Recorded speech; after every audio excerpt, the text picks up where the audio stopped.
Russia. A name that conjures images of boundless horizons and untamed wilderness, a place where the sheer scale of the land is almost impossible to comprehend. The name alone evokes vastness, a country stretching across 11 time zones from the cold shores of the Baltic Sea in the west to the windswept Pacific coast in the east. It is a land where the sun rises and sets at vastly different times, uniting a nation that spans half the globe. It's the largest nation on Earth, a land so immense it could swallow entire continents. Russia covers more territory than Pluto, and its borders touch more countries than any other nation. Yet within this colossal territory lies a paradox. Over 80% of Russia is virtually empty. When night falls, vast stretches remain unlit, silent and untouched. Silent forests stretch for thousands of kilometers, frozen plains glisten under endless winter skies, and untouched mountains rise in remote corners rarely seen by human eyes. Most Russians, nearly 4 out of 5, cluster in the smaller western part of the country, European Russia. Here, the land is more forgiving, the climate milder, and the cities closer together.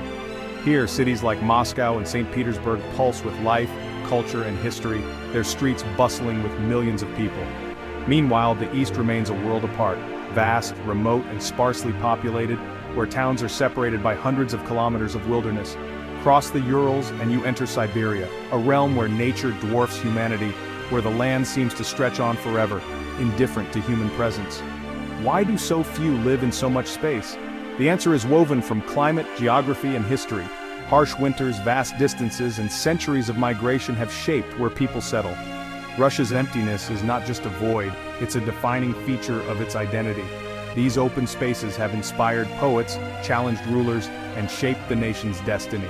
These open spaces have served as fortress, prison, and treasure chest, protecting the nation, isolating its people, and hiding untold natural riches beneath the soil. They've shaped the Russian character, fostering resilience, endurance, and a deep awe for the land's scale and power. Life here demands strength and adaptability. To understand Russia, we must look not only at where people are, but where they are not. The empty spaces are as important as the crowded cities in telling Russia's story.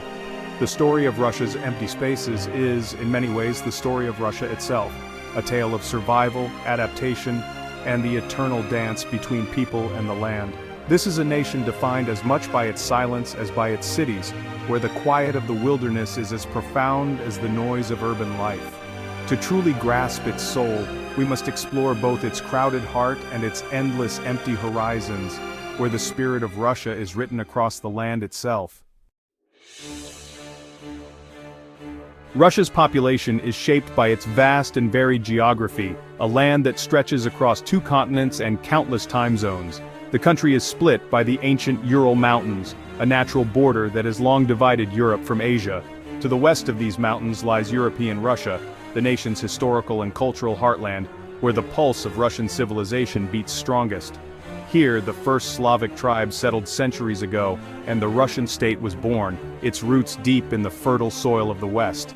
This region, though it covers only a quarter of Russia's immense area, feels intimately connected to Europe, both in spirit and in daily life.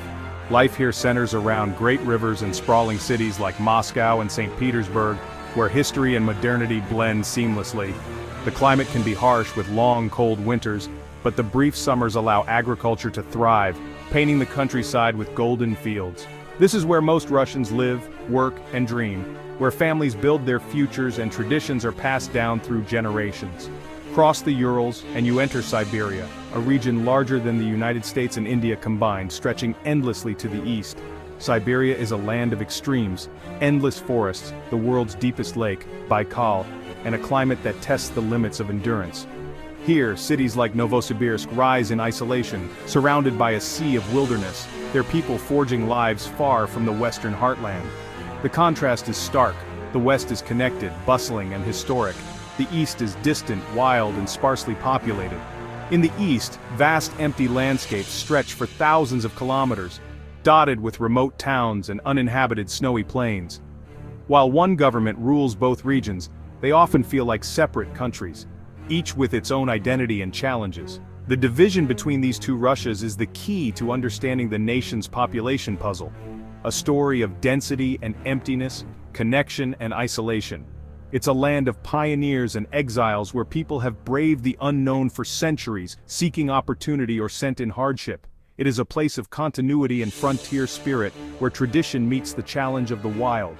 This divide, both physical and cultural, defines Russia's past and continues to shape its future, forging a nation of contrasts and resilience.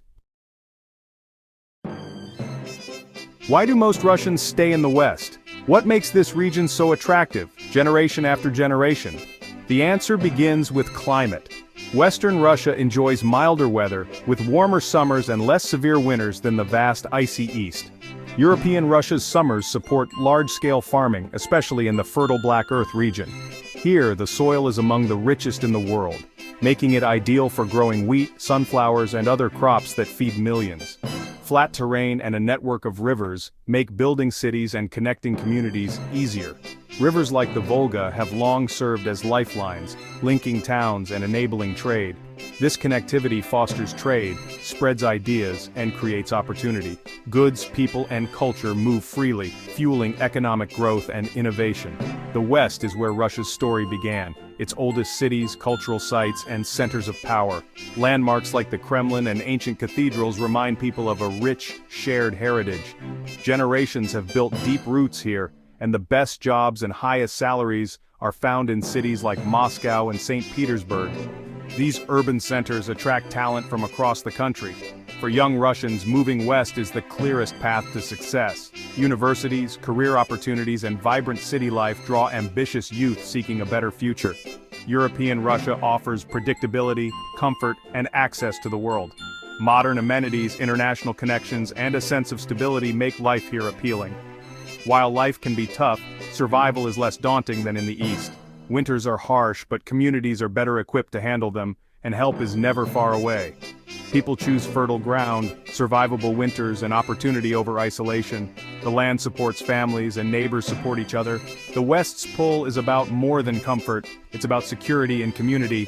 Festivals, traditions, and close-knit neighborhoods create a sense of belonging. That's why the majority remain where life is most promising, where history, opportunity, and community come together to create a future worth staying for. Siberia's settlement is a story of compulsion, not attraction. For centuries, the Russian state used Siberia as a land of exile, sending dissidents, criminals, and rebels far from the heartland. These unwilling settlers, known as katorga laborers, endured brutal conditions, building infrastructure and working mines. Under Stalin, forced migration peaked with the creation of the Gulag, a vast network of labor camps. Millions were deported to build cities, railways, and mines in the frozen east. Cities like Norilsk and Magnitogorsk exist because of this forced labor. Life was a grim struggle for survival, not a pioneering adventure. The legacy of this era still echoes. Many Siberian cities owe their existence to the Gulag. Descendants of exiles remain, their family histories tied to hardship. Siberia's population map was drawn by prisoners, not pioneers. It's a land of beauty, but also of memories shaped by suffering and coercion. Siberia's emptiness is enforced by its environment. Winters are legendary, temperatures plunge to -70 degrees Celsius. In such cold, steel shatters, tires freeze, and frostbite strikes in minutes. Much of Siberia sits atop permafrost, permanently frozen ground that thaws only at the surface in summer, turning earth to swamp. Building here is an engineering nightmare. Foundations shift, roads buckle, and pipelines warp. Isolation compounds the challenge. Outside the Trans-Siberian Railway, travel depends on ice roads or costly flights. Delivering goods or medical aid is a logistical ordeal. For residents, life means constant struggle against the elements and distance. Only the resilient endure, most avoid the hardship. Siberia is empty not by accident, but because the land resists being tamed. Technology and determination have yet to conquer its extremes. The environment is a powerful deterrent to settlement. Here, nature always has the final say. Beneath Siberia's frozen surface lies immense wealth: oil, gas, coal, diamonds, gold, and timber. The Russian economy depends on this bounty. Gas fields and mines power the nation. Entire cities exist solely to extract these resources, populated by workers lured by high wages. But extracting wealth here is costly. Extreme cold, permafrost, and distance complicate every operation. Specialized equipment and constant maintenance are required. Most profits flow back to Moscow. while residents face high costs and limited amenities. Company towns are isolated, polluted, and expensive to live in. The paradox: Siberia is rich but remains a difficult, often undesirable home. Its wealth sustains Russia but rarely benefits those who endure its hardships. The land gives much, but demands even more in return. Siberia's riches come at a steep human price. Moscow knows its empty east is both a vulnerability and an opportunity. Recent efforts like the Far Eastern Hectare program offer free land to lure settlers. The hopes spark a new wave of pioneers and secure the frontier. But most applicants struggle. Land alone isn't enough without roads, power, or schools. The cost of building a life from scratch in such a harsh place is prohibitive. The dream of a rustic homestead quickly meets Siberia's brutal reality. People want more than land. They want jobs, schools, and healthcare. Until infrastructure and quality of life improve, few will answer the call. The East remains a distant echo heard by many, answered by few. The government's dream collides with the realities of climate and distance. Russia's empty East is more than a challenge, it's a shield. Throughout history, vastness has been Russia's greatest defense. Invaders like Napoleon and Hitler were defeated not just by armies, but by distance and winter.